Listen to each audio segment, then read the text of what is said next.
Today we celebrate Saint Henry.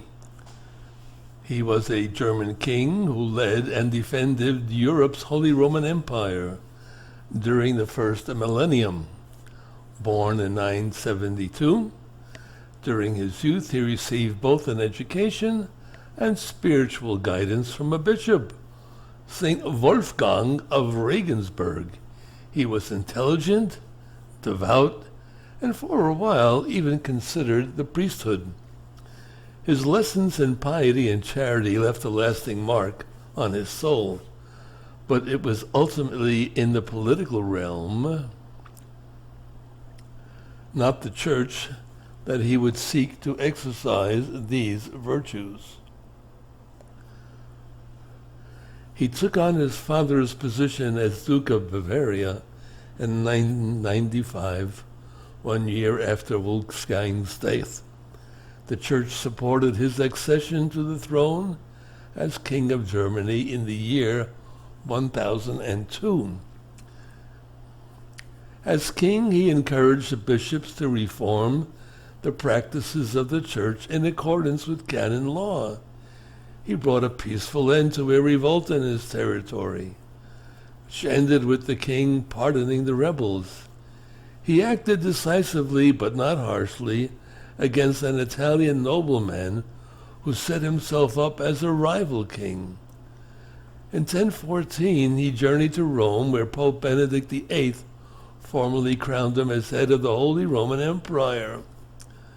The emperor demonstrated his loyalty to the Pope by confirming Benedict VIII's authority over the city of Rome. He became a great patron of churches and monasteries, donating so much of his wealth to them that his relatives complained he was behaving irresponsibly. But Henry was far from irresponsible, as his leadership of the Western Empire demonstrated. He was a great patron of the poor, making enormous contributions for their relief. His extraordinary generosity was made possible by his lack of an heir. He was married to a woman who later became a saint, Saint Kunigunda of Luxembourg, but they had no children.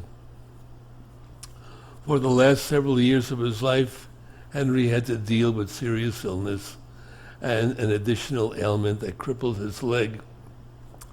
Along with his imperial responsibilities, he found support and prayer during these trials and seriously considered resigning in order to become a monk. And so, after years of illness, he died in 1024. The public mourned sincerely for the monarch who had managed to lead his earthly kingdom so responsibly without losing sight of the kingdom of God. He was canonized in 1146 by Pope Eugene III. There you go. Good Henry knew how to do it, had all his ducks in a row, and was able to make good common sense decisions, both for his life on earth and his life in heaven. May we have the grace and intelligence and spiritual fervor to do likewise. God bless you.